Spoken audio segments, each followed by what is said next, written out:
Welcome all of you once again to the study of Bhagavad Gita. But today,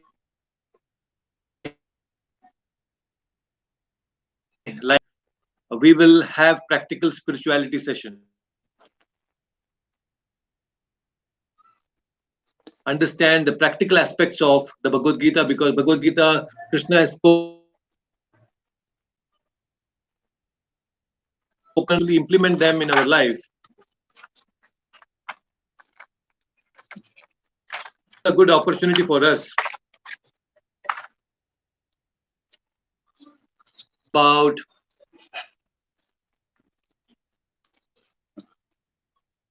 how to make our life perfect. So these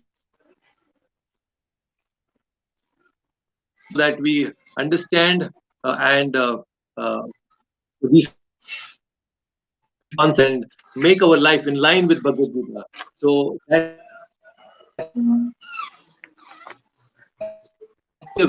to discuss some very, very important things today. And I'm sure this will help you to take a step forward in your Krishna consciousness. So, as usual, we begin with the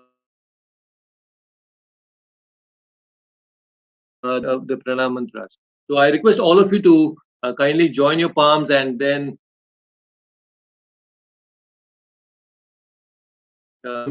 the screen, and you can please sing and chant along with me the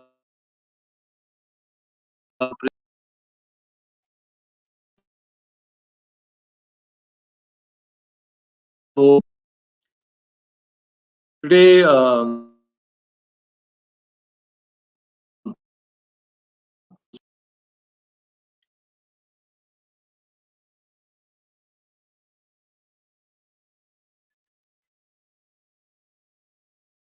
all right. So today's session is on practical spirituality, personal cleanliness. There are many things. Have our session dedicated to His Divine Grace, A.C. Bhaktivedanta Swami Prabhupada, my beloved spiritual master. And now let's chant the Pranam Mantras. Kindly join your palms and repeat after me.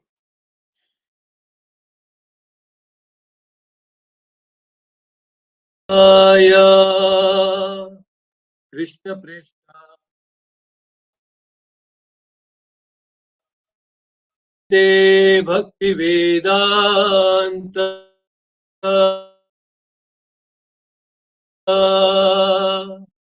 Swamine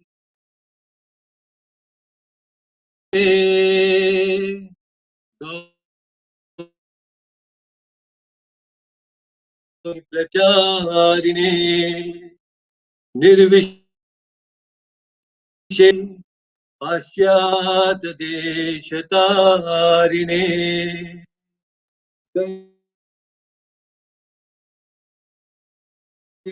Prabhu Nityananda Shri Advaita Gadadhara Srivasadi Gaura Bhakta Vrinda Namo Mahavadanyaya Krishna Prema Pradayate Krishnaya Krishna Chaitanya Namne Gaura Tushe Namaha Namo Brahmanya Devaya Go Brahmana Hitaya Cha Jagaditaya Krishnaya Govindaya Namo Namaha He Krishna Karuna Sindho Dinabandho Jagatpate Gopesha Gopika Kanta Radha Kanta Namostute Tapta Kanchana Gaurangi Radhe Vrindavaneshwari ऋषभानुसुते देवी प्रणमामि हरिप्रिये वाञ्छाकल्पतरुभ्यश्च कृपा सिन्धुभ्य एव च पतितानां पावनेभ्यो वैष्णवेभ्यो नमो नमः। हरे कृष्ण कृष्ण कृष्ण हरे हरे हरे राम राम राम हरे हरे। ओम अज्ञानतिमिरान्धस्य ज्ञानञ्जनशलाकया चक्षुरुन्मिलितं येन तस्मै श्रीगुरुवे नमः। हरे Krishna. So let me switch my screens.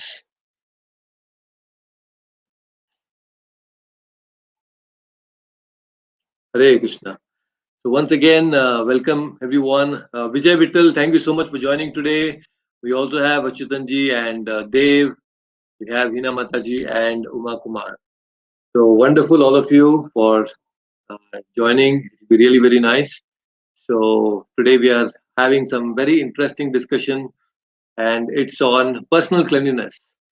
So we all have heard this very famous saying that cleanliness is next to godliness. And we all are here to become godly in nature. And it is very important that we learn about cleanliness. So, in the Bhagavad Gita, 16th chapter, when Krishna is explaining about the divine and the demonic qualities, so Krishna is explaining that one of the demoniac quality is that they are asaucha. Asaucha means they are unclean. Saucha means clean. In fact, cleanliness is the quality that is being followed by the Aryans. So, in the second chapter, we had understood the definition of an Aryan. Does anyone remember who is an Aryan? Can you either unmute yourself or you can just type in the section? Who is an Aryan, by the way? We all have heard, right? Aryan civilization. And Krishna is also saying, Arjuna, that you are an Aryan, but you are acting like an Anarya. Anarya Dushtamasavargyam. Right? Krishna says that. So who is an Arya? Because cleanliness is one of the very important aspect, a quality followed by an Aryan. So if you are wanting to be an Aryan, then you need to follow cleanliness. So who is an Aryan? So I want to get some answers from all of you. Let's see if there is someone who can think. Who is an Aryan? What does Prabhupada gives the definition of an Aryan? Who are supposed to be called as an Aryan? It's very famous, right? Many times in the Vedic history, when we study, we even in the school we hear this word Aryan civilization. So who is an Aryan? Although there is a lot of misconstrued understanding about Aryan in today's modern history, but according to the devotees, who is an Aryan? So let's see if there are any answers here. Yes, I'm waiting for some of your answers. Who is an Aryan? Because cleanliness has to be followed by an Aryan, right? So we have Vinod Chandanji also joining us today. Thank you so much, Vinodji. Okay, so let me give you the brief answer. The Aryan is anybody who is following the Vedic injunctions, the principles given by the Vedas is an Aryan, and especially an Aryan is one who follows strictly the Vedic civilization. A a civilized person as per the Vedic definition is called an Aryan. So cleanliness is very much part of an Aryan. So we are supposed to be very clean not just physically, we need to be clean mentally also, we need to be clean at the intellectual level, and we need to be clean at the spiritual level also. So that is how we all will become Aryans.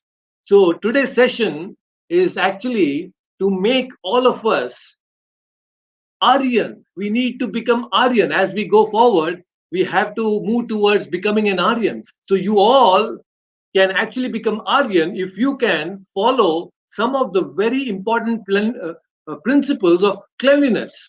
And these are, although it may appear very trivial, but it is not trivial, because in the current situation, especially when I meet a lot of youngsters in the hostels and the colleges, I see they have degraded it so much that they don't understand the principles of cleanliness. So that is why it becomes very essential that we discuss this principles of cleanliness. Although a guru is not supposed to actually talk about cleanliness in terms of these details, these should be given before the child goes to the Gurukul by the parents. The parents are supposed to inculcate these principles right when the child is born. So before he actually even goes to the school and admits into the school and takes the higher studies from the Guru, he is supposed to know all these things. But since these things are not practically taught to the children today, and even to that matter, it was not taught to us properly, that's why we understood it very later by the mercy of Prabhupada. And Prabhupada made it very clear that these things should be taught because he created such a big organization, and especially in the Western world, where people had no concept of cleanliness as per the Vedic definition. So we'll understand how cleanliness is so different. Understanding of cleanliness is so different from the Vedic perspective and also from the Western perspective. And you can all feel free to ask me questions a little later, and that will be really very nice. Okay, so let's understand one by one that how and why we are supposed to follow these principles of cleanliness. See, we all are trying to become devotees of Krishna, and Krishna is perfect. He's perfect in every sense. So now, when we want to deal with the perfect person, we need to do everything perfectly. And one very important thing of perfection is cleanliness. Now, that is what will help us to become closer to Krishna. Now, physical cleanliness is so important that actually it helps us to even upgrade our mental consciousness, purify our consciousness. So we cannot neglect our cleanliness at the physical level also. So there are certain things that we are going to discuss today, and it's going to be very nice, and you will definitely get a lot of questions. So let's dive into this topic right away.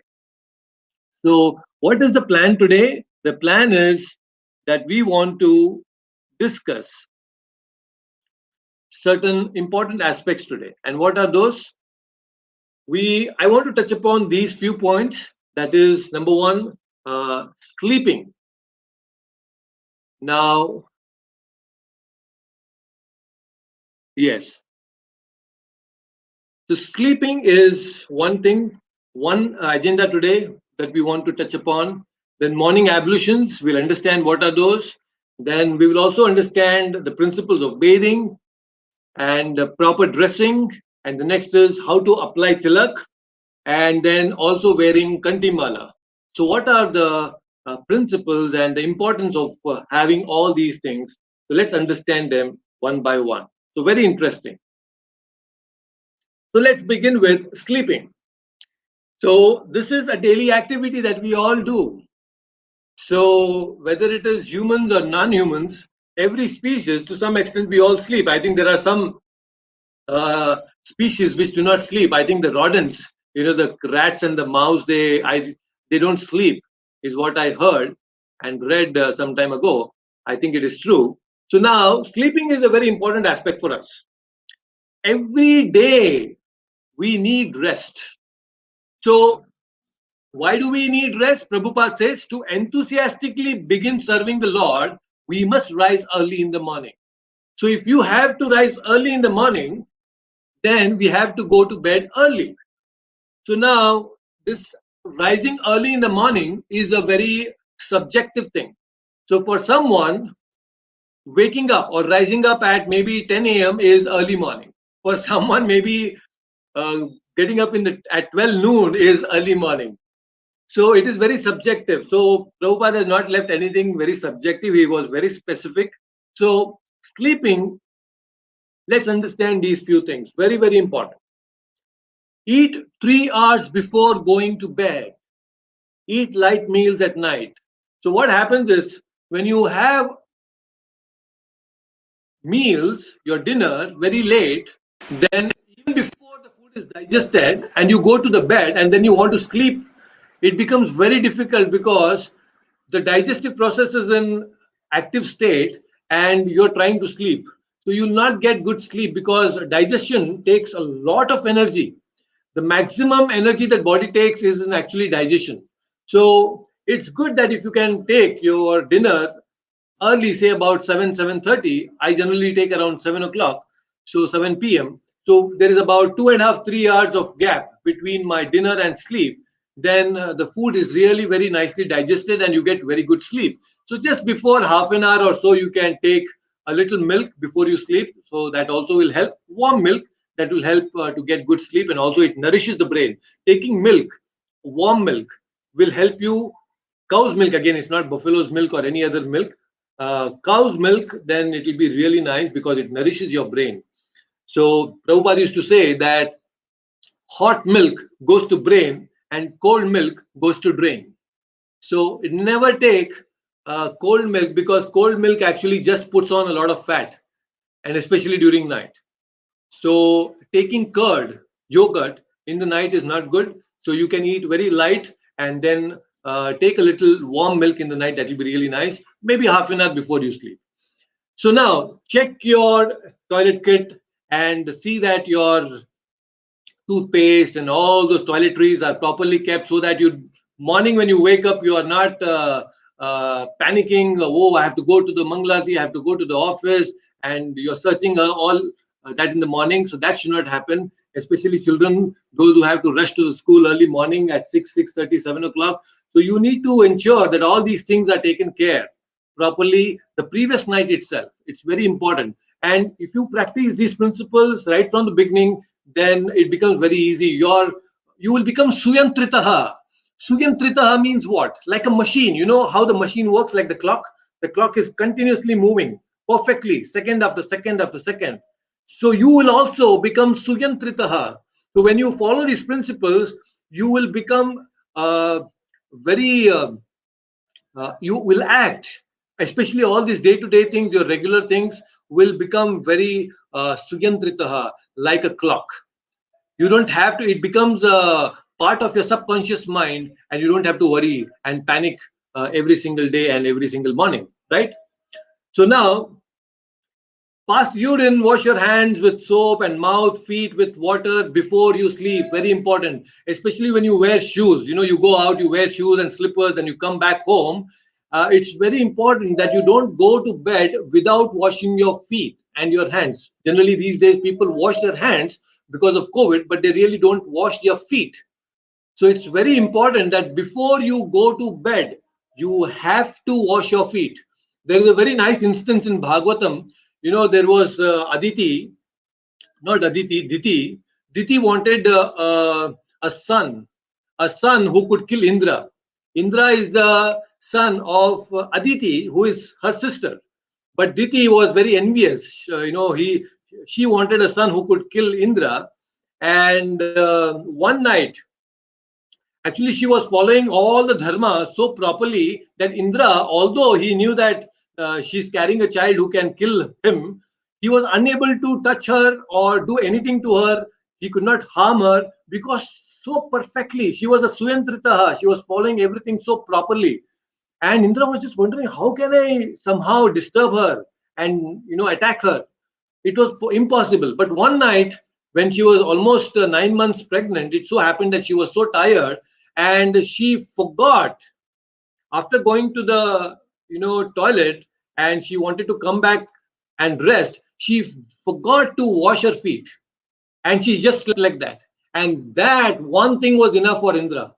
Moment he noticed that this is what has happened, Indra immediately attacked and cut a room into 7 pieces. And then later on again, 7 pieces. So total 7 into 7, 49. So those 49 became maruts, 49 maruts. And so why I'm saying this is because all the negative forces, especially there are a lot of evil spirits also these days roaming around because people do not do Shraddha. So when they see for any evil spirits or the negative elements to attack you or to disturb you, they are waiting for such unclean things. So moment you see that you're unclean, they see that you're unclean, they find an opportunity to come into you, and that's why people get also bad dreams. So evil forces will very easily be attracted when you're unclean. So but when you're clean, when you are sattvic, these things are not possible. So very important, before you sleep you need to wash your feet with water, not with sanitizer. Water is important, because these days sanitizer what you use is all alcohol, and alcohol is again muchi. So it's not good. So you have to wash your hands and legs with water, and then brush your teeth before you go to bed. I am sure most of you are doing that already, and that's very important because that will not cause problem with your dental and oral care. So you need to be very careful about that. So, and after washing your feet, it's not that you just go on the bed and you sleep. You need to wipe them and dry your feet properly. You should dry your hands and feet with towel or napkin, whatever you have. It's very important. Do not sleep with wet feet. Again, you'll get bad dreams, number one, and especially men, you may lose your virya, your semen energy. Very important. So you should wipe your feet properly and keep them dry. Extremely important, right? And then you can set your alarm at 4 a.m.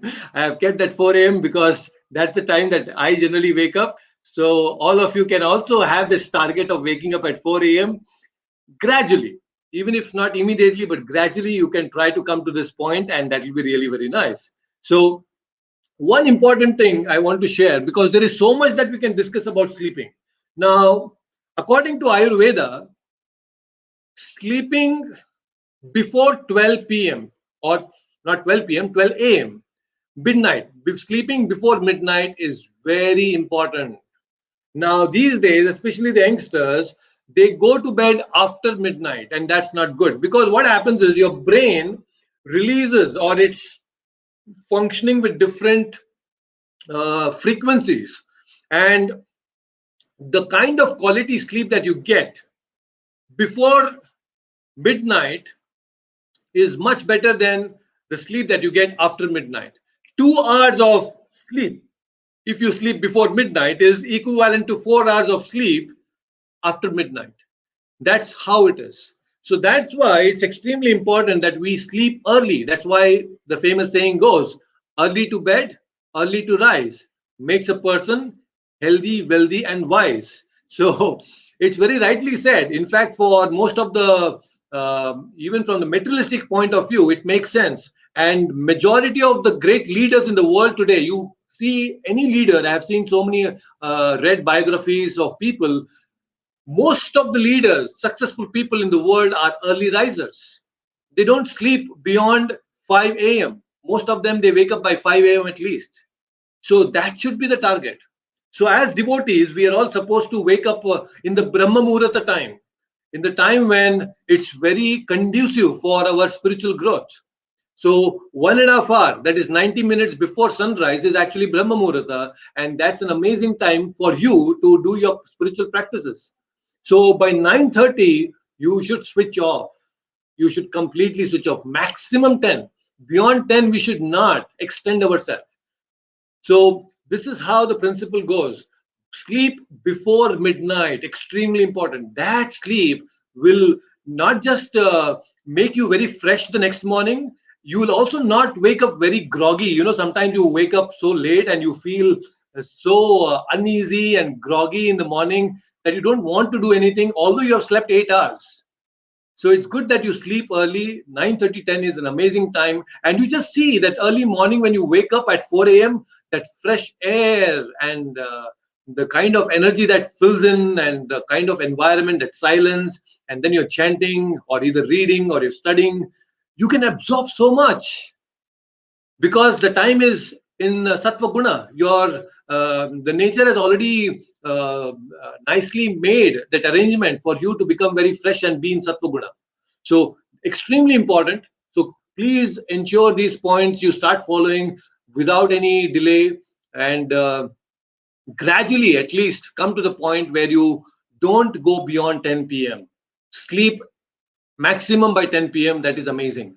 And you will see there is so much of change happening in you, even in your health. Your health will improve, your consciousness will improve, and just stop watching all those nonsense serials and all the TV shows beyond 10. Whatever you want, you can watch it before 10. Or if there is a replay or anything that happens, you can watch them in the morning, but not in the night time, because it's important that what you put in your consciousness before sleeping matters. So if you can read Krishna book, I was telling Dave also other day that why don't you read Krishna book before sleeping? So you read Krishna book. Prabhupada used to say, just before sleeping, you read Krishna book, read about Krishna's pastime, and then sleep. You will get nice Krishna dreams also. So that's so rejuvenating. So please ensure that that is being followed. So go to bed by 9:30 p.m. I have told you many times that I generally go to sleep by 9:30 p.m., not beyond that. And now, since I'm little traveling and I'm here, so it's going beyond 10, but otherwise 9:30 should be the target. Now, while sleeping, keep the windows open for fresh air. Many times people, they just lock up everything and there is no fresh air at all. So even though there is only in the winters you can see if you can close, but otherwise please have some fresh air, because at night time you require a lot of good fresh air. Use mosquito net if required, so that you don't have to kill the mosquitoes by yourself. The mosquito net is good so that you get fresh air, at the same time you don't kill the mosquitoes. And sleeping with clothes is important. Now, Shastras say that you should not go to sleep without clothes. You should have some cloth on your body while sleeping. Very, very important. Then do not sleep on your stomach. Now, many people have this tendency to sleep on the stomach, and that is the sign of a lazy person. Lazy people, they sleep on the stomach. That's a sign of ignorance. That's a sign of tamoguna. Now, either you have to sleep on the left side or on the right side. So many times, people, they keep shifting their positions in the night. Karvat badalna. We keep saying this. Raat mein karvat badalte hai log. Do you know why do we actually change the positions? Can anyone guess? Why do we actually change our positions while sleeping? Why do you think so? Can anyone guess? Let me see, my dear devotees here on YouTube, if you can also give some suggestions. What is your understanding? Why do you think that we change our positions in the night? Let me see if there is any comment here on YouTube and also on StreamYard. So, dear devotees, Vinodji, Dev, Achutanji, Uma Kumar, many times, we have this experience, nighttime, that we keep shifting from left to right, to right, to left. We keep shifting our body. So why do we shift our body while sleeping from left to right? Karvat badalna. Why do we take that? Why do we do that? Do we just do it randomly? Or what does it happen? So Uma Kumar saying sleep state changes. Okay. Why does it change? Good, by the way. Uma Kumar is saying that we shift our position in the night because the sleep state changes. So what do you mean by sleep state? Anybody else? Vinodji, Dave, here devote also on. Okay, so here on YouTube, Vaishali is saying that due to uncomfortness. Okay, so there is some uncomfortness while sleeping, and that's why you change your positions. Okay, that's one thing. Anything else that you can think of? Why do we change the positions in the night? Very important. You see, there is some uncomfortness. That's why there is some change in the positions. Anything else that you can think of?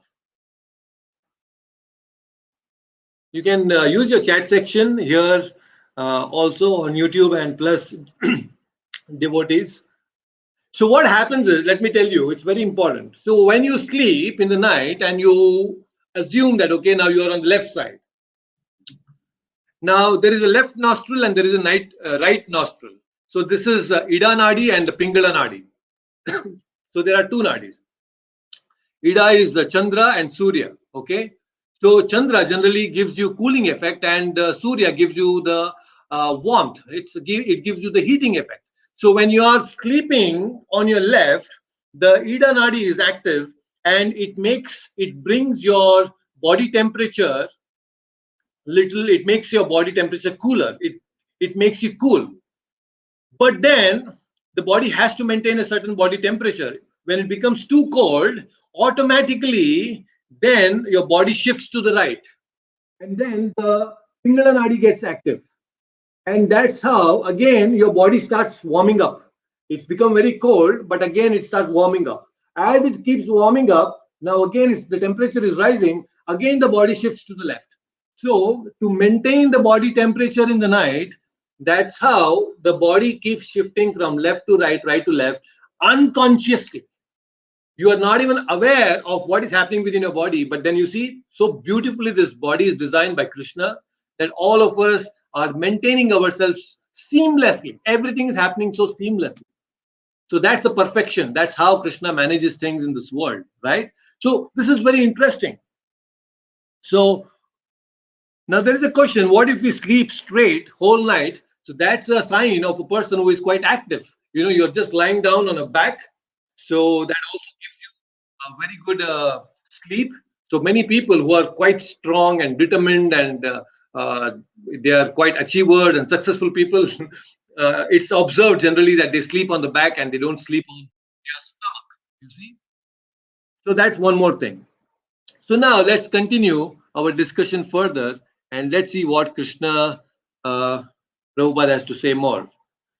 Do not cover the blanket completely over your face. Allow some space to breathe in fresh air. Many people, they just cover their face with a blanket and they don't have any fresh air. The same carbon dioxide which is being released by us is again and again inhaled. So that is also not good. It affects your health very badly. So do not cover your face completely with the blanket. And especially when the mosquitoes are there, you tend to cover your face with the blanket. So if you have a proper net and if you have taken care of the mosquitoes before you sleep, that's very, very, very nice, very important.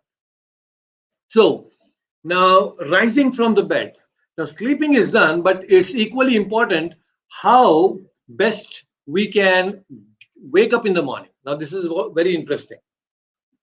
Now when you wake up at 4 a.m., like already discussed, or whatever time that you set, generally it is 4 a.m. So when you wake up at 4 a.m., it's very important because Prabhupada says for spiritualists, waking up early in the morning is very important to be in the Sattva Guna.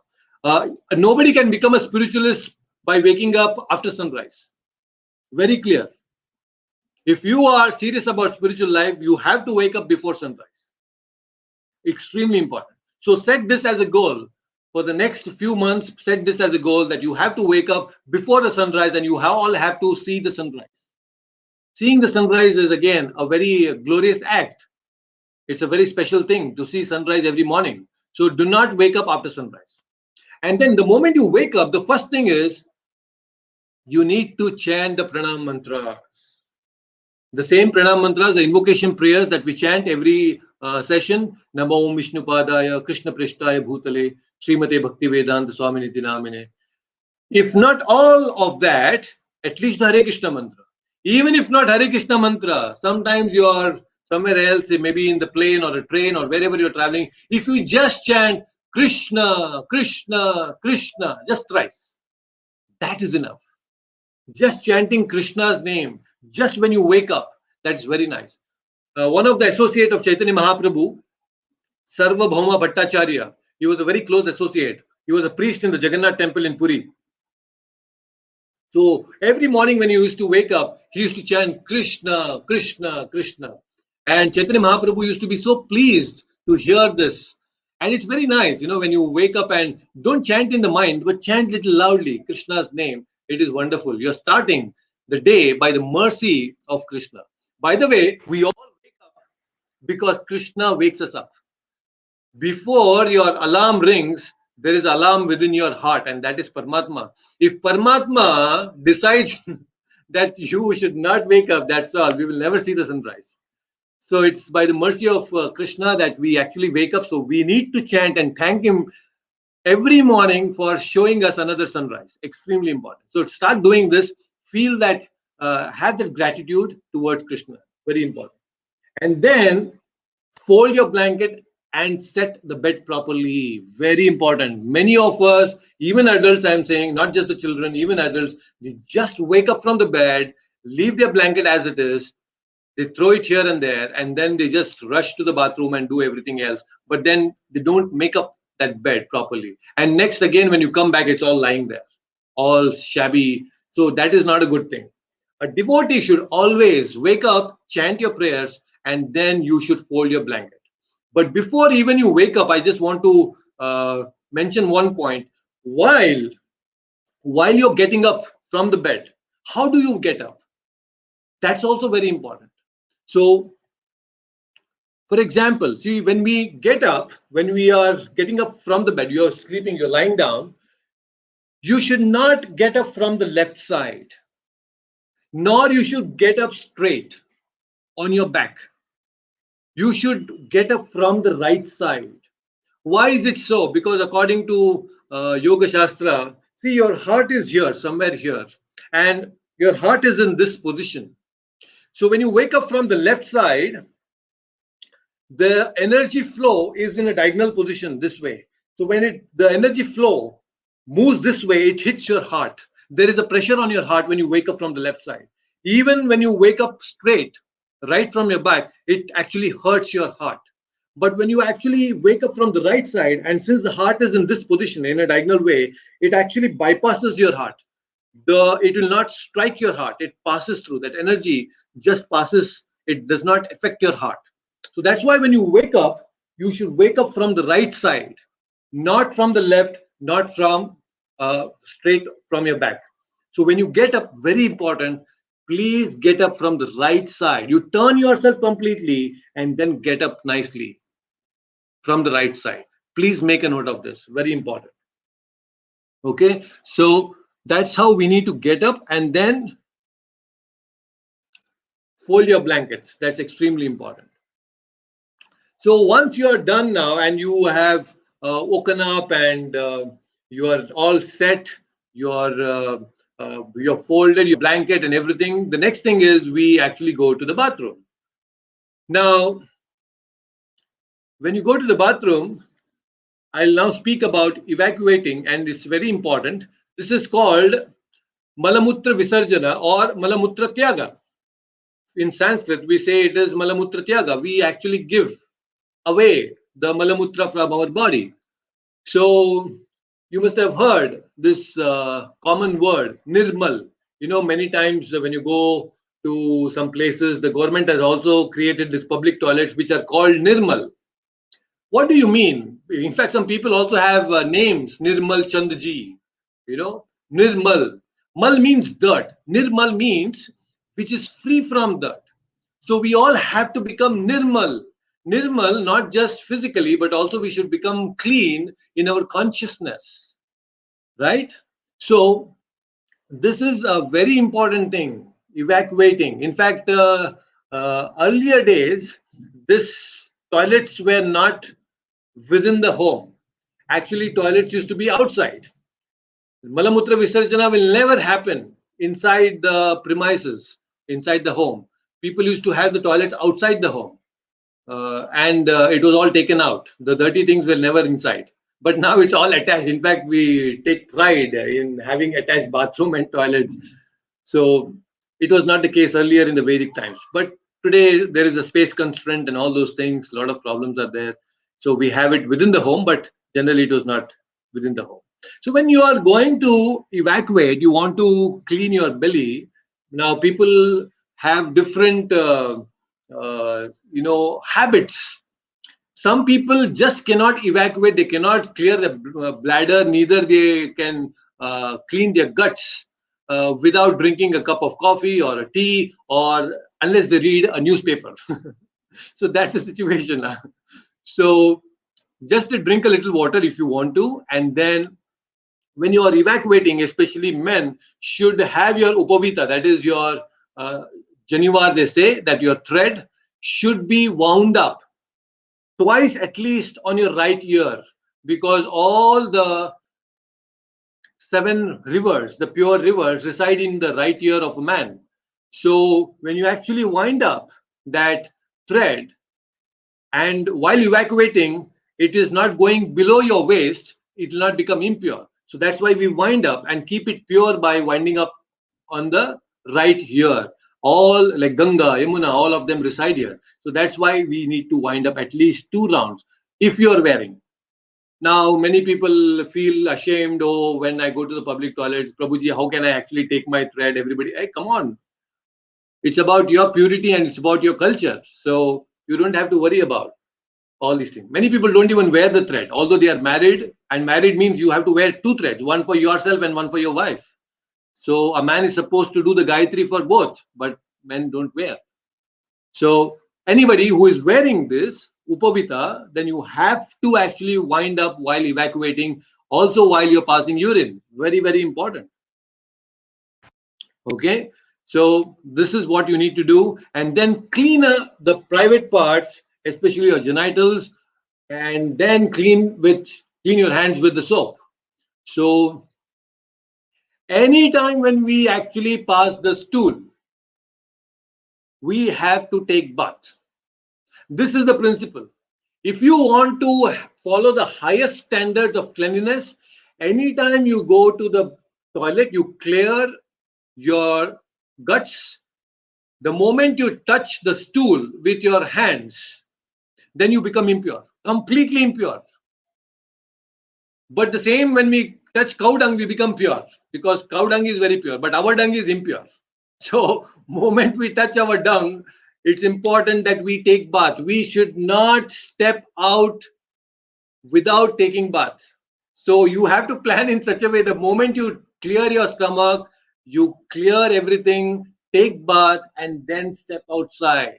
Now these days people do not follow. What they do is they go to the toilets, then they pass the stool, and then they come out and with the same clothes. Now the clothes that you wear is also dirty; it's completely impure. And then you go and touch you sit on the sofa, and then you touch the bed, you touch the other clothes which are nicely washed, everything will become impure. And sometimes then you go and even cook. That's the most unclean thing that anybody can do. Now, especially women who are cooking, we should and compulsorily should cook only after taking bath. If you go to the toilet and directly go to the kitchen, then it's a great offense. And that's why people get disease and so many nuisance things. The consciousness is getting spoiled in the home. All this is happening because they don't follow all these principles.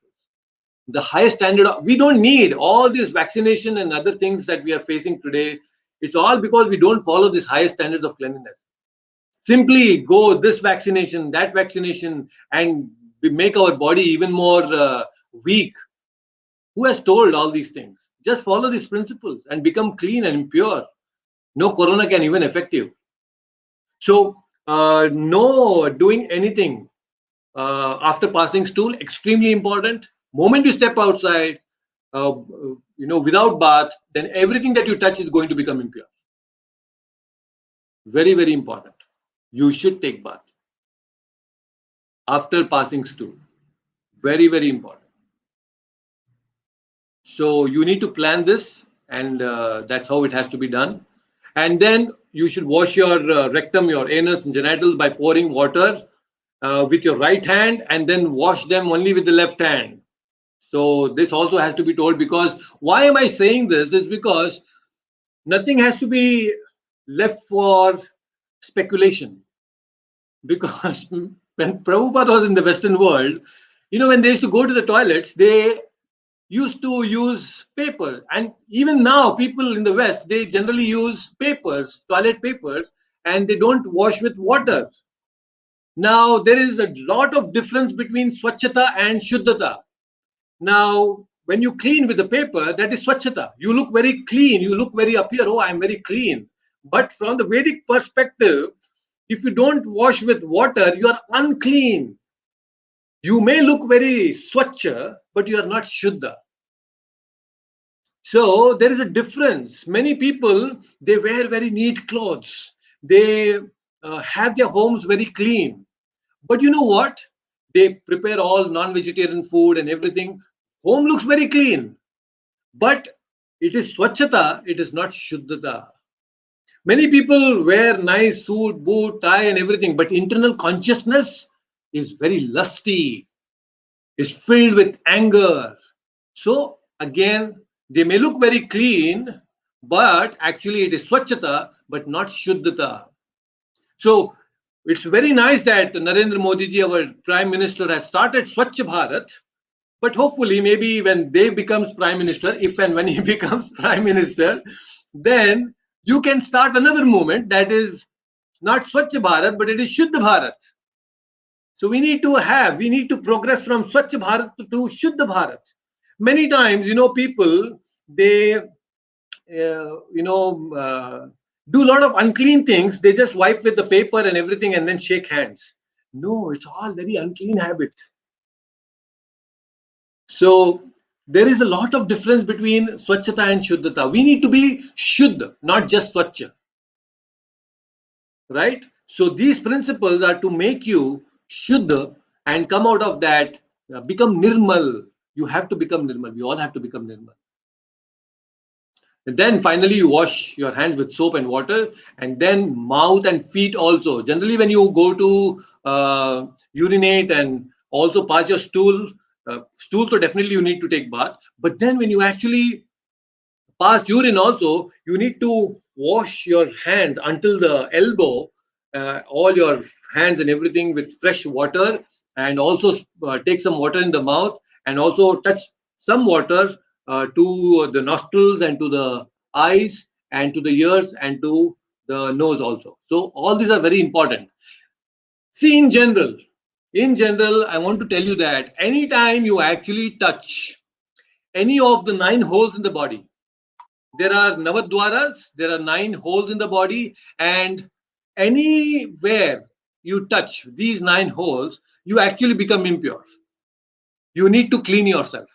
Many people have this habit of putting their hands in the nose and they keep rubbing all those things and taking out all that dirt from the nose. Some people have that habit of putting their finger in the mouth and taking out what they have eaten, all those remnants. All these are very unclean habits. And then with the same thing, then they touch everything else.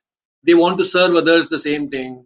And then they put their finger in the nose and then they want to touch everything else. No. Anytime you touch any one of the 9 holes in the body, you need to wash your hand. Extremely important. Very, very important. And anytime you go to clear your guts, completely take bath. Very important. I'm sure you are able to still hear me properly. And if so, then please make some noise there in the chat section. And you can also feel free to ask questions. So if there are any questions, you can keep them typing and I will definitely take them at the end. Very nice. Thank you so much, Uma Kumar, for letting me know that you are still able to hear me. All right. So let's proceed. Very important. Very important. Next. So after this evacuation, then Danta Dhavana. Danta Dhavana means brushing the teeth. Now, in the olden days, people used to have this neem twigs and babul twigs, and they used to clean, and that's quite healthy. And you could take care of your dental things very nicely. But since people do not follow, they have these Western toothbrushes and toothpaste. People have even more gotten these dental problems now. Uh, Actually, what's important is your gums. You need to massage your gums properly. I don't know how many of you really do that.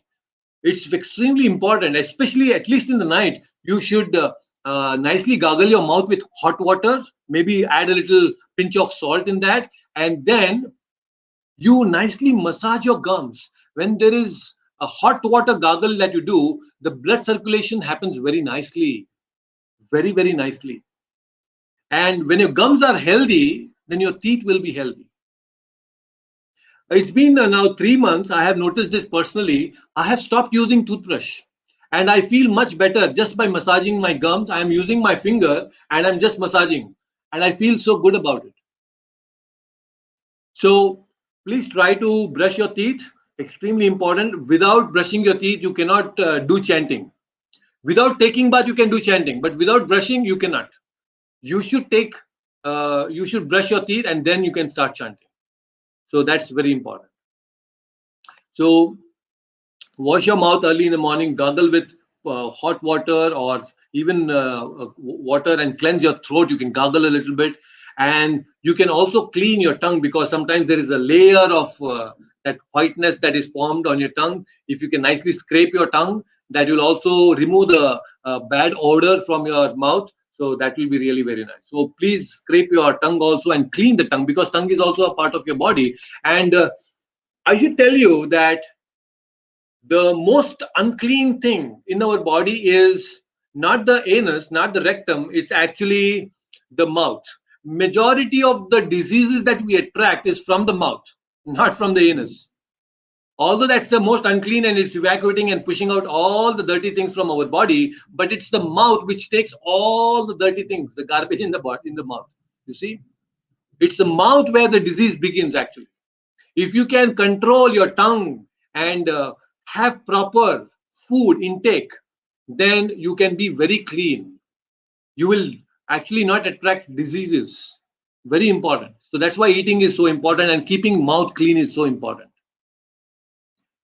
There are some research also. Doctors say that if you don't keep your teeth clean, and if there is some infection in the teeth, it also affects your heart. There are a lot of researches done in that.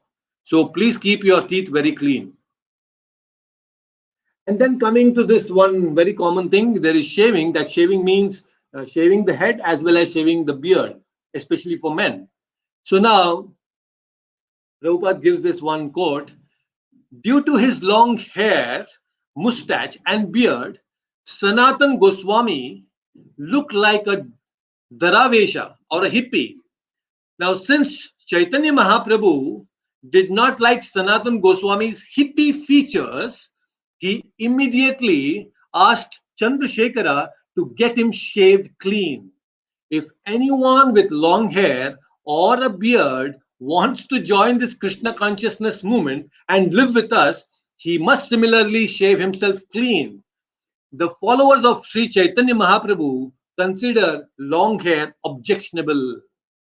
So when Chaitanya Mahaprabhu was a grahastha and he became a sannyasi, he first thing he did was he shaved up his head. Moment you join the ISKCON temple, you will be shaved up. And the first time when I was shaven up, I had tears in my eyes. I was losing all my hair. So I was thinking, oh my God, I'm going to look like this now. The first time when I was doing this, it was like so much of detachment, you have to have. And generally, hair is considered to be the feature of beauty. People have hair because they want to look beautiful, and definitely women have to have hair, and they need to have longer hairs. But these days, women don't have long hair, and men are supposed to actually have no hair at all. But these days, men have long hair like the hippies, and women have very short hairs. So men and women are changing their positions. So women are imitating the man, and the man is imitating the woman. So yes, now here we need to give, because we have to become detached. Now, not everybody has to become like this, shave up your head and then, Prabhuji, क्या बोल रहे हैं? आप तो हो गया, आपका तो शेव हो गया, अभी आप हमारे को भी शेव कर रहे हो, नहीं ऐसा नहीं है. So, but keep them trimmed properly. The idea is that you don't have to have long hair like hippies. That's not ideally suited for any spiritualist. You need to be very trim and proper. So you don't have to have all these distractions. And you know what happens? Moment you have long hair, then the time that you spend in front of the mirror also increases. If you were spending 5 minutes, you'll start spending 10 minutes. And the more you stand in front of the mirror, the more bodily conscious you're becoming. Have you thought about this? You're becoming more bodily conscious. Oh, I'm this body, I'm this body, I'm the body. But what is Bhagavad Gita saying? You're not this body. The more you stand in front of the mirror, you're becoming more bodily conscious. So that's why when we're talking about this cleanliness, it is not just an aspect of being clean, but it is a very subtle, it has a subtle impact on our consciousness. Now, in the 17th chapter, Krishna says in the Bhagavad Gita, he says that tapasya for the body, austerities of the body. And he says four qualities. There he mentions about being clean, cleanliness, the physical cleanliness and the mental cleanliness. Then non-violence is another thing. Simplicity is another thing. And being truthful is also another thing. You see, simplicity, we need to be very simple. So when you have your hair very short, then you look very simple. So simplicity is one of the quality of devotee. Devotees are supposed to be simple, right? So again, now shaving cannot be done after bath. Shaving should be done before bath. It's very, very important. Now, you need to have this very clear in the mind. Many times they shave and they just rush to the office and the colleges. Not good. Whenever you shave, it should be done before bath. You clean your belly, you go to the toilet, then you shave, and then you should trim your nails, and then you should take bath.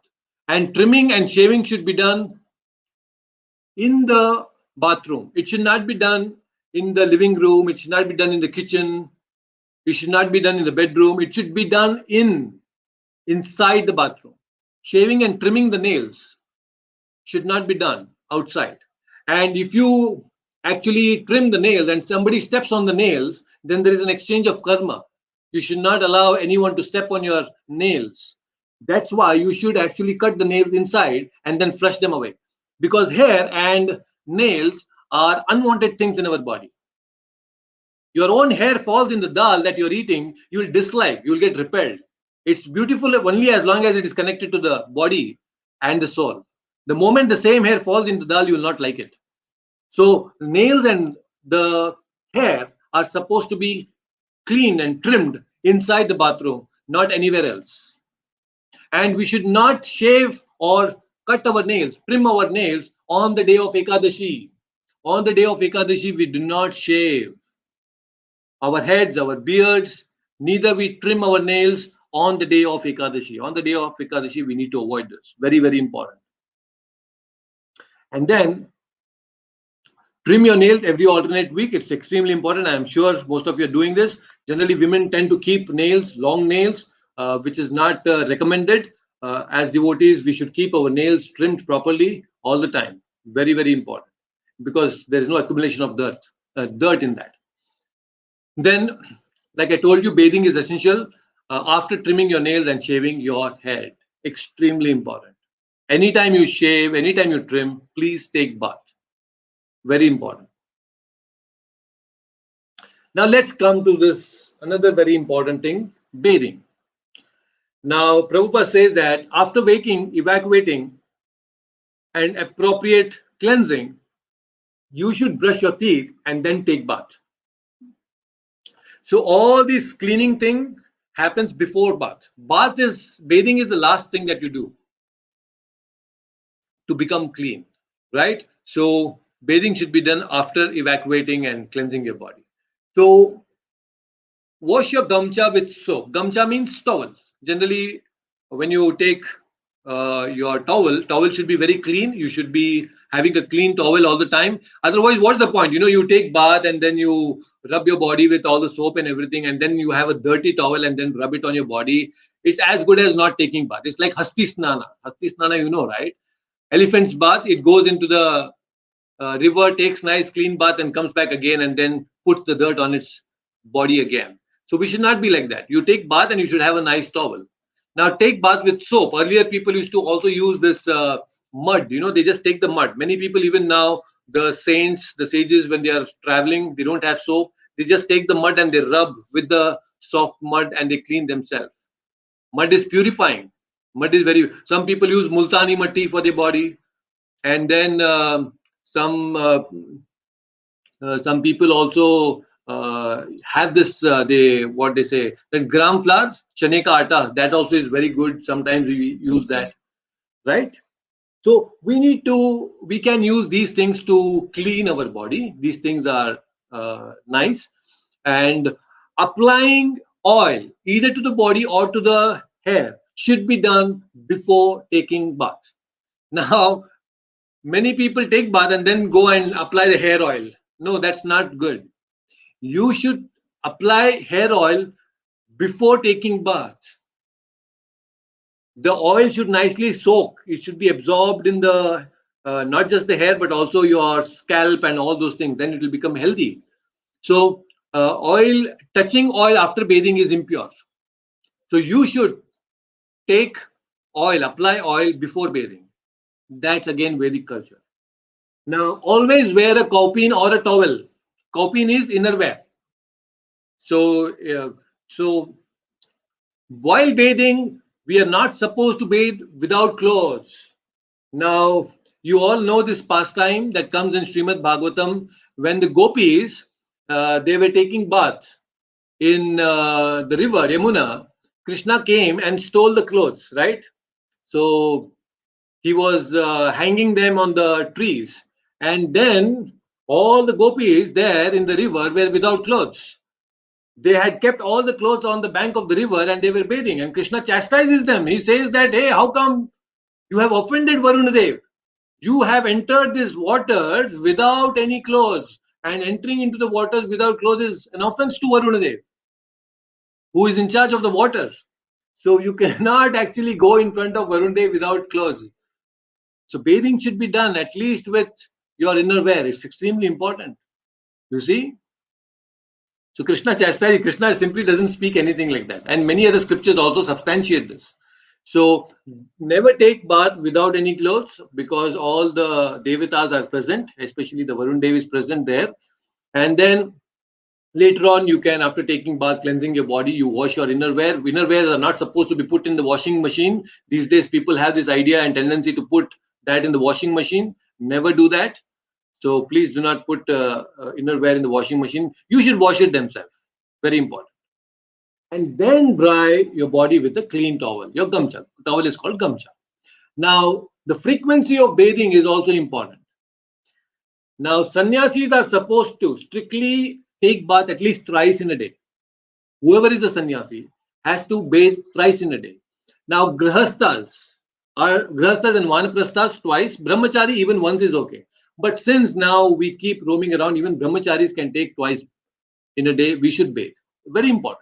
And especially places which are very humid, like Mumbai and Goa and all these places where there is a lot of humidity.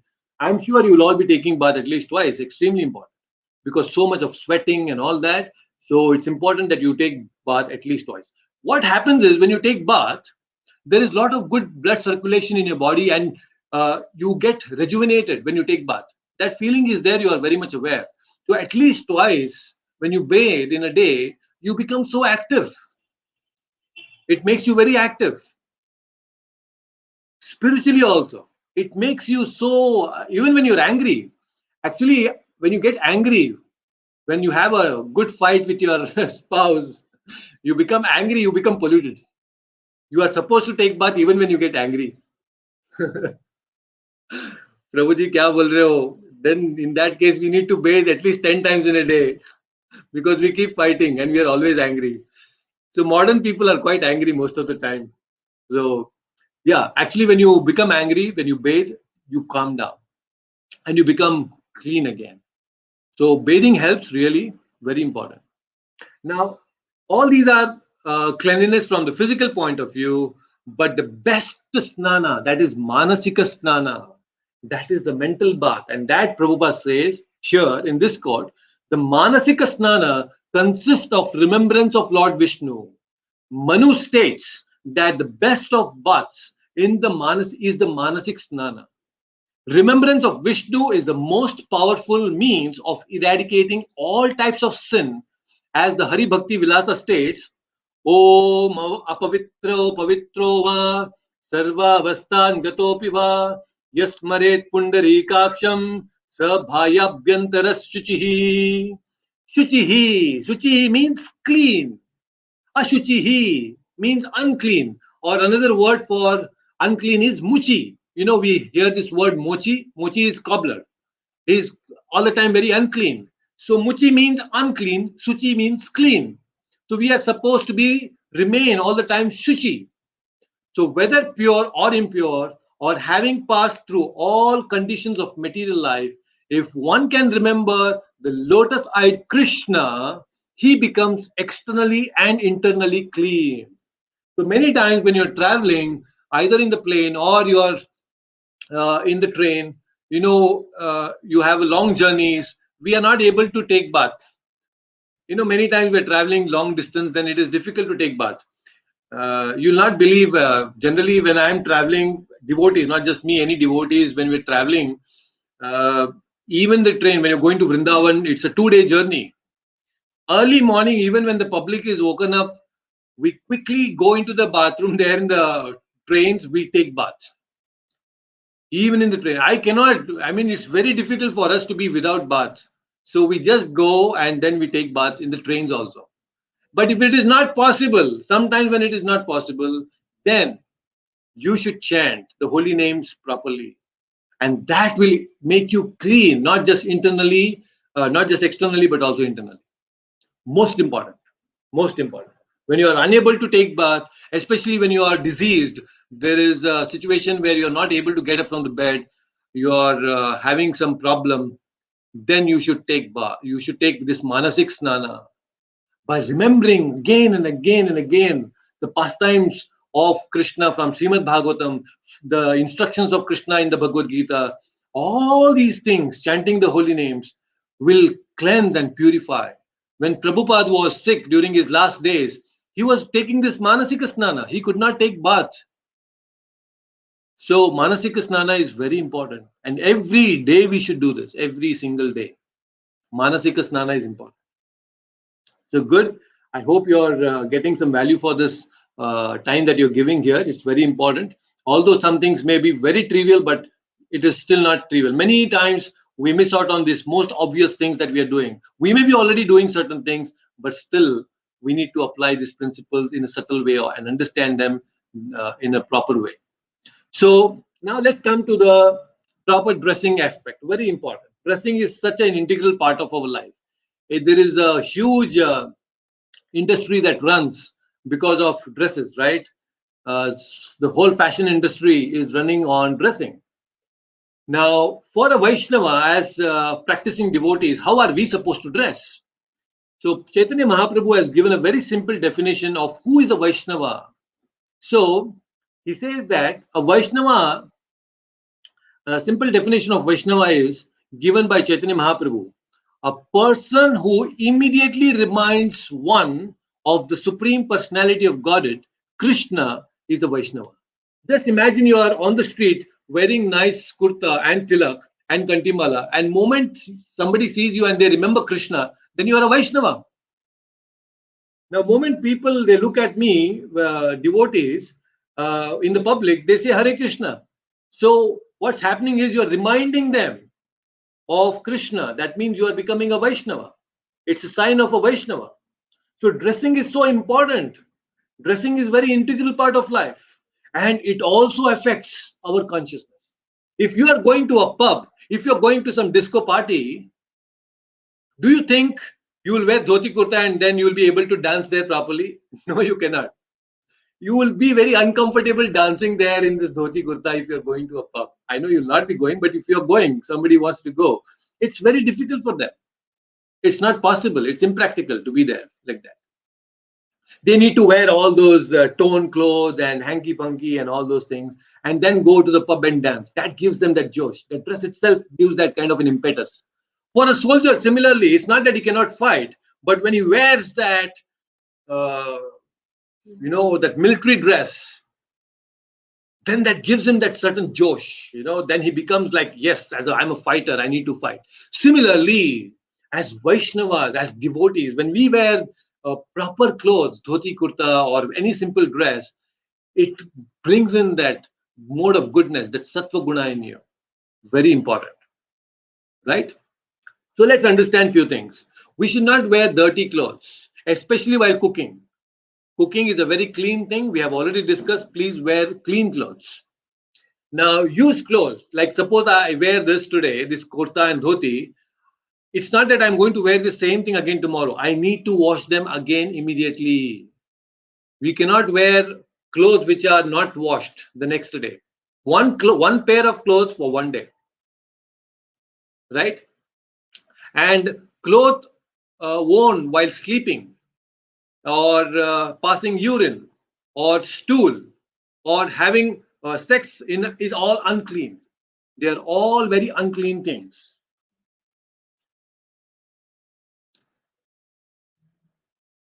Okay, let me see now. Okay, I think now it should be visible. You see? So any cloth that you sleep now with a certain cloth, that cloth becomes unclean. That's why you need to have a separate nightwear. But if you sleep, then it's difficult. In fact, more than 2 hours if you sleep, daytime you're not supposed to sleep. Even if you sleep during daytime, more than 2 hours, then the clothes will become impure. After 2 hours of sleep during a day, you are supposed to take bath because you're completely gone into the mode of ignorance, tamoguna. 2 घंटा सो लिया आपने, you have completely lost touch with the world. So when you come back, when you wake up, you are supposed to take bath and become fresh again. But the clothes are impure. It will affect your mind, your consciousness.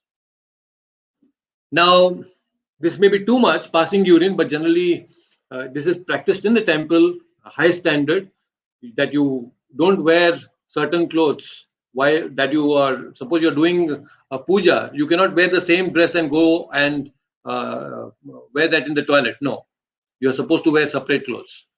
So that's okay. That is not for you because it's difficult.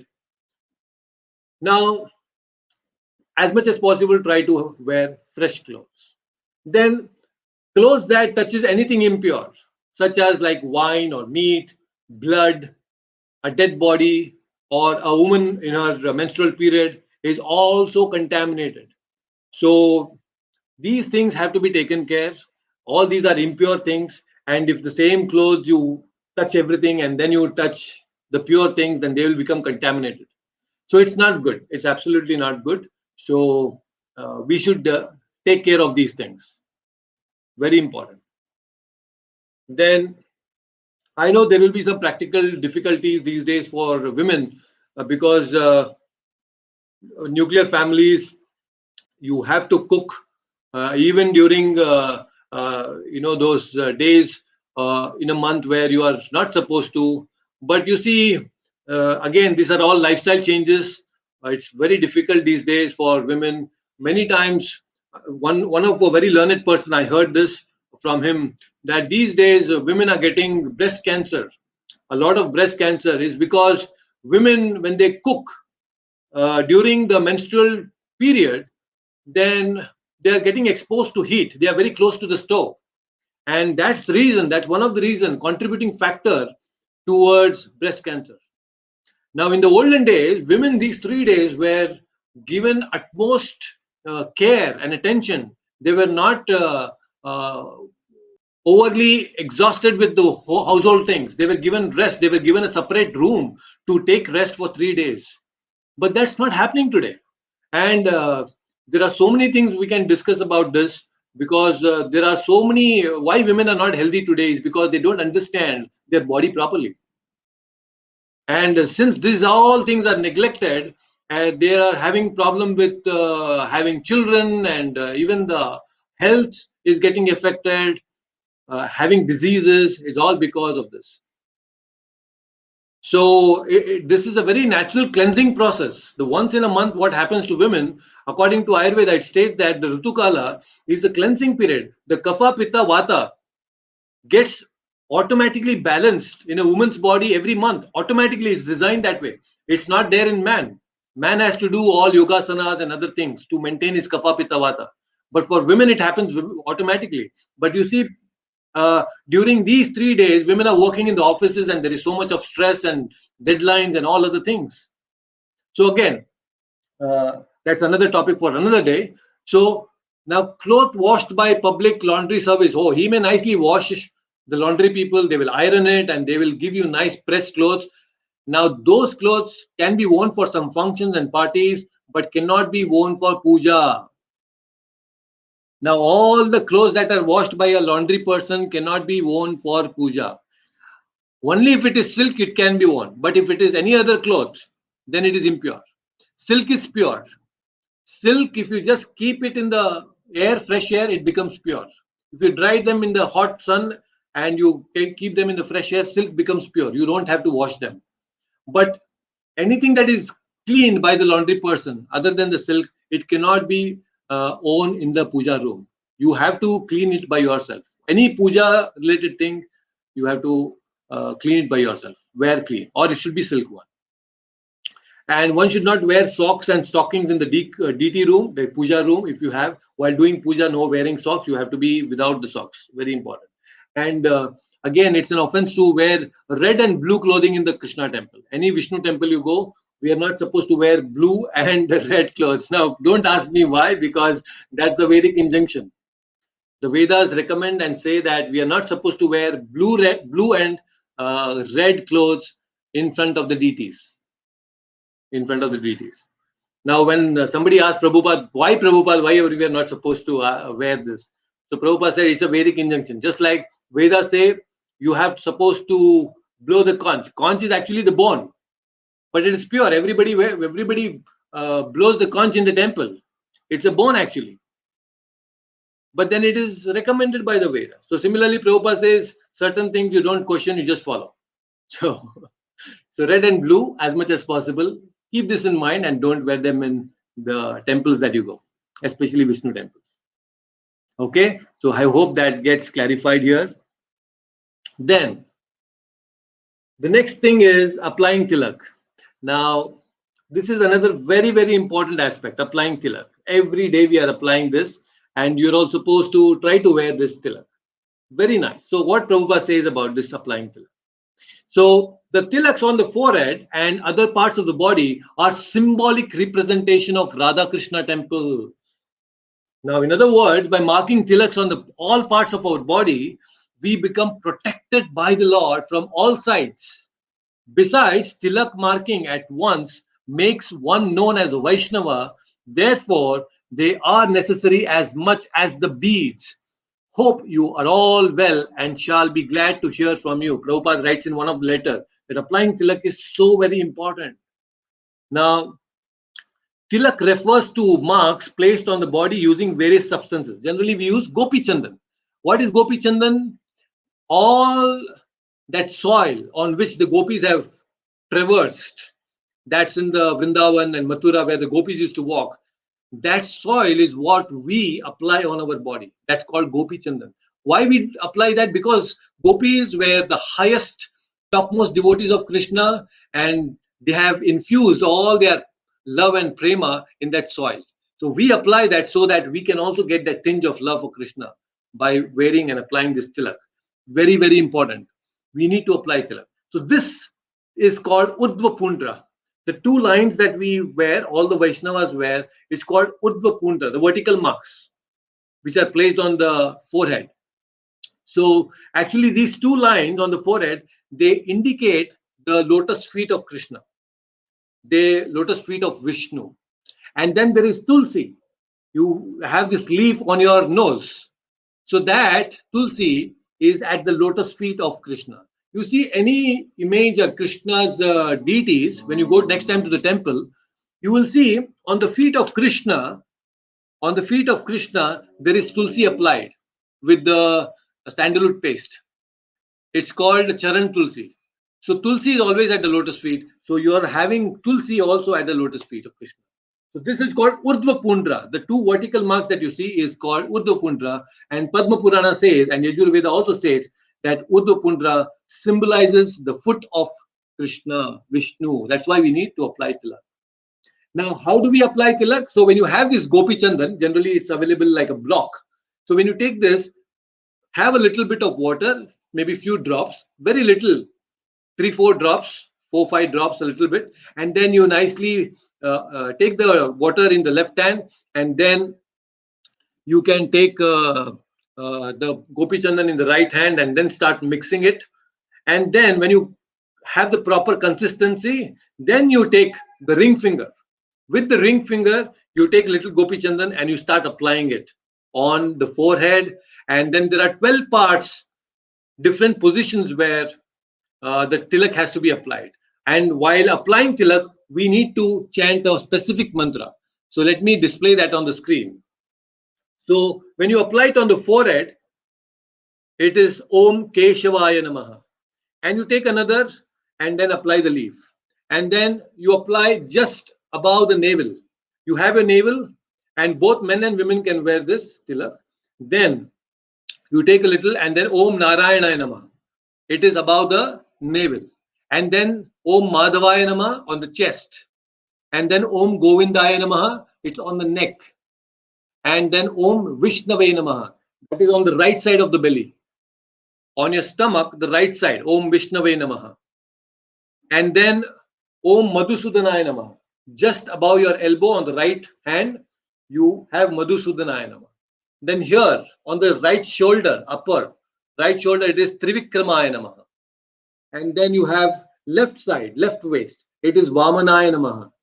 Here it is Om Sridharaya Namaha on your left hand. Left shoulder top, it is Om Rishikeshaya Namaha. Then your upper back, here back, you take a little and Om Padmanabhaya Namaha. And then your lower back, that is Om Damodaraya Namaha. And after applying all these 12 parts, if there is a little bit of remaining of Gopi Chandan, you can take that and then just apply it on your on your head a little bit, on your shika or on the head. A little bit you can apply.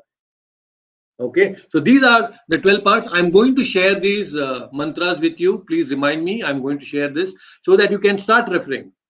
And now you may think, Prabhuji, abhi, we are very embarrassed, how can we wear this tilak to the offices, and all of a sudden if people start seeing us, क्या होगा, हम लोगों को कुछ बोलेंगे, नाम रखेंगे, हंसेंगे, मजाक उड़ाएंगे, काफी लोग कुछ भी बोलेंगे हमको ऐसे देख के, right? I'm very sure that you'll be very self-conscious when you wear a tilak, bright tilak, and then go out in the street. It is so embarrassing initially when people, you start, getting that attention from people.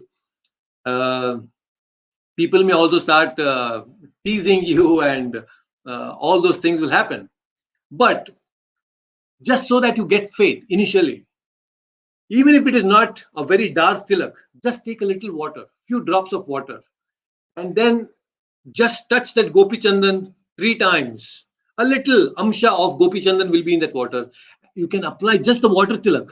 Now what happens is, the tilak is not visible to the people, may not be visible to you also, but still it is there and very much visible to the Lord and to the Yamadutas. So you can apply a little water tilak initially, and then when you get that faith, gradually you can start applying the bright tilak and then start getting the attention of the people, because then you will be able to face them. But applying tilak is so wonderful, because you're reminding yourself that you are a devotee of Krishna. Not just that, but you're reminding others also that you are a devotee of Krishna. So wearing Tulsi beads next time. So tilak is important, and after tilak, wearing this Tulsi Kanti Mala. This is called Kanti Mala.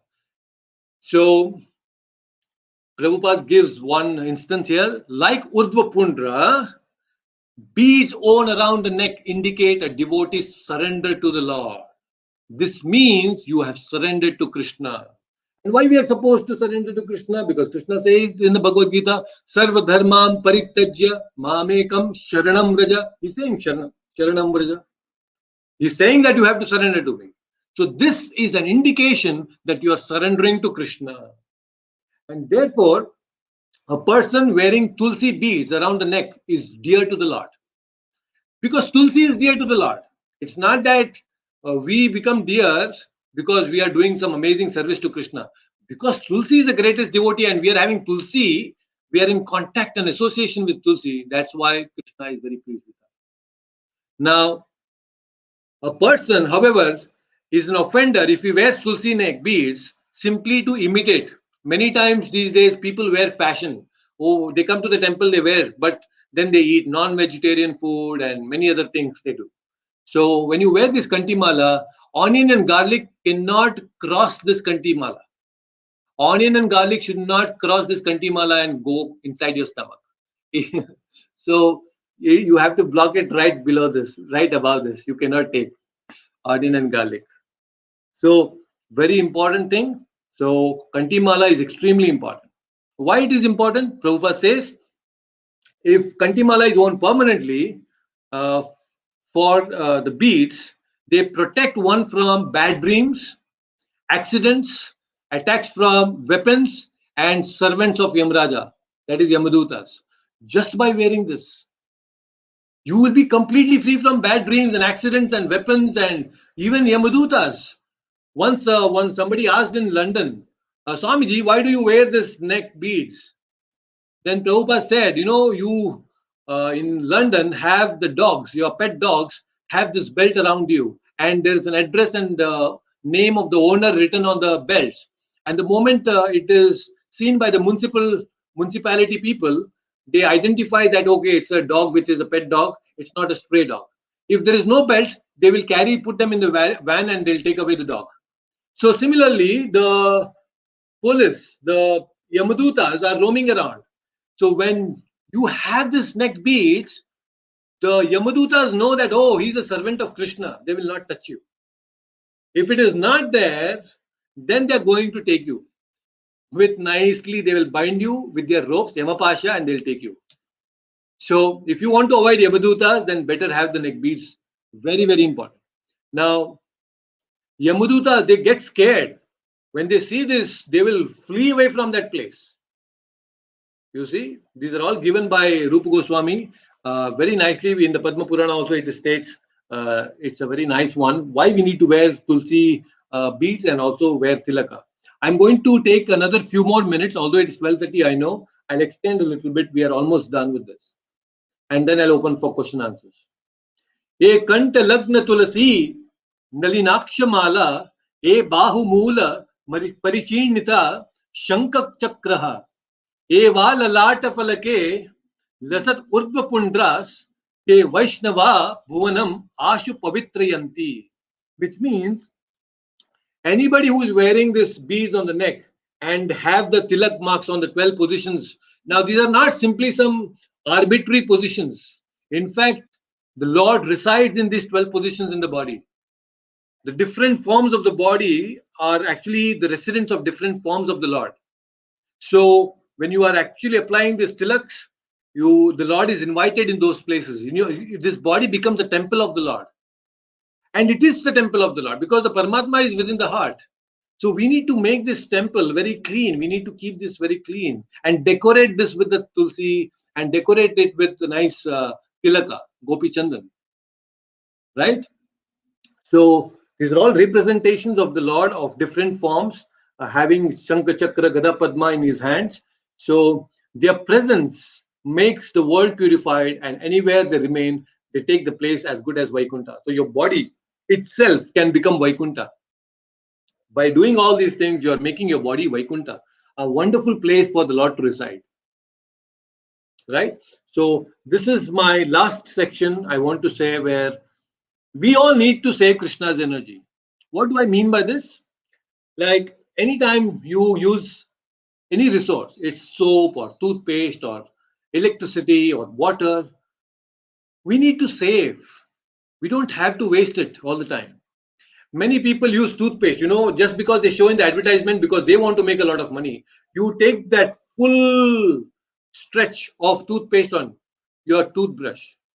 In fact, dentists say just a little toothpaste, as much as the size of a peanut, that is enough for you to brush your teeth.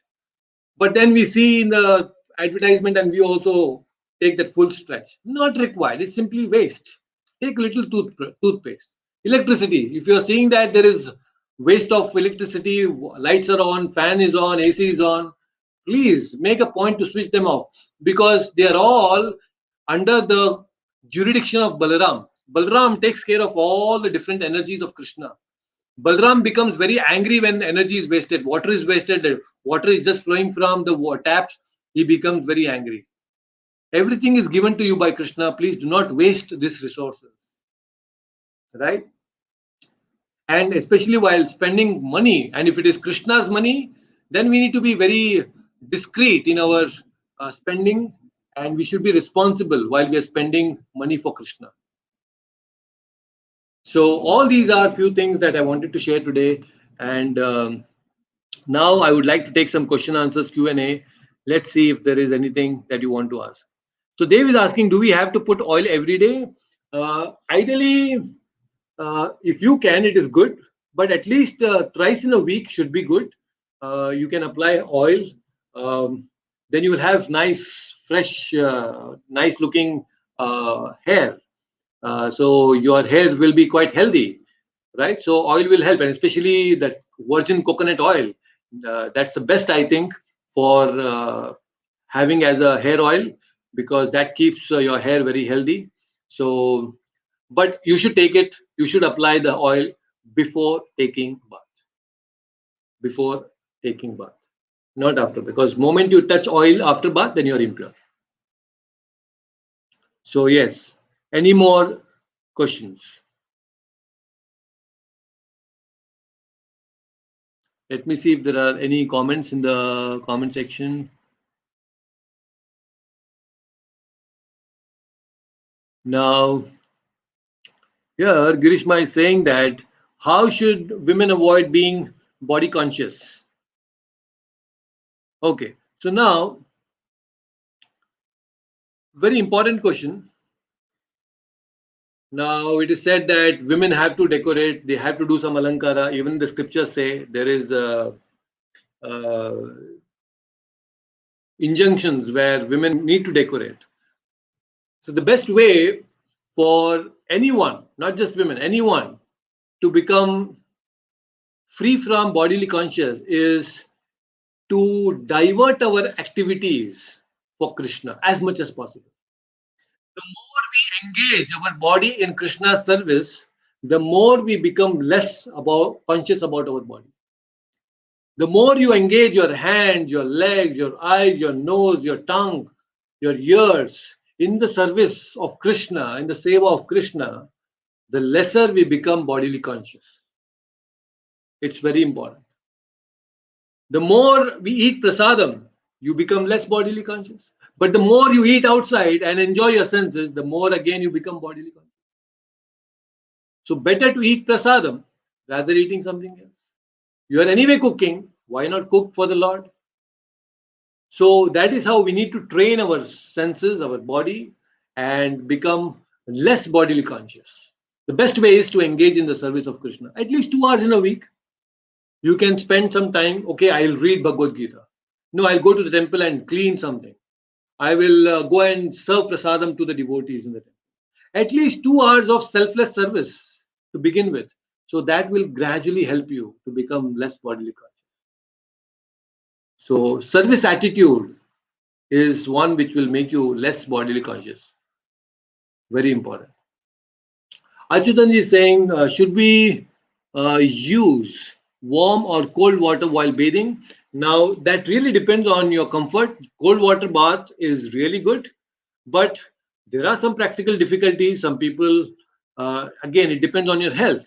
So, if your health is good and it permits cold water, then you can take cold water.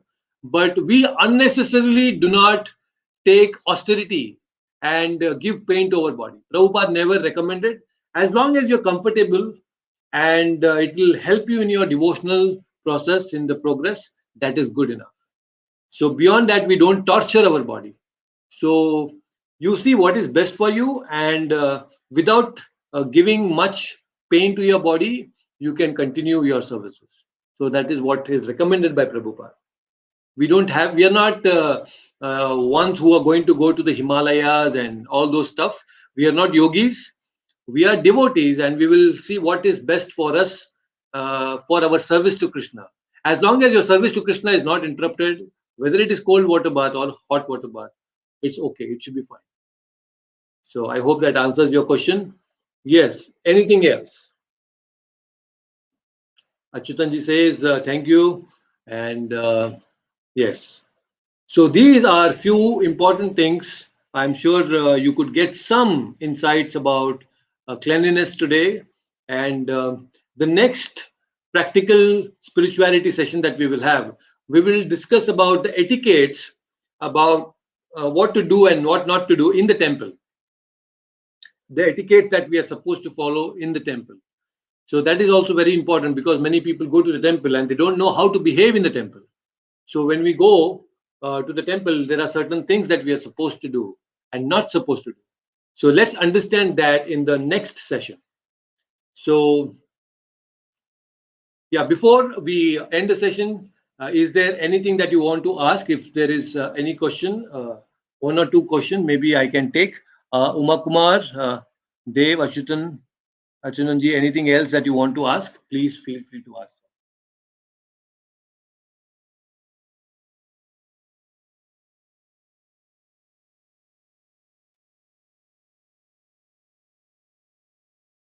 All right. So if there are no more questions, then we will end the session. But before I let you all go, I would again strongly suggest, please contemplate on these things that we have discussed today.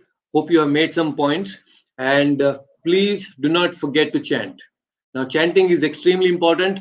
The Manasik Shuddhi, the Manasik Snana, that is most important, and that will help all of us. So, all these things are just to take you to the next level of your consciousness. So these are simple things and practical things which we do day to day basis. So I think this will help you going forward.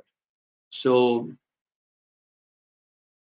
all right. So just to wind up, we discussed today about uh, sleeping. We discussed about bathing. We discussed about morning ablutions, and we discussed about applying tilak. We discussed about proper dressing, and we also discussed about the importance of wearing kantimala. So all these beautiful things, please contemplate. And if you have joined a little late today, you can go back and listen to the session again and understand the simple principles and make your life sublime.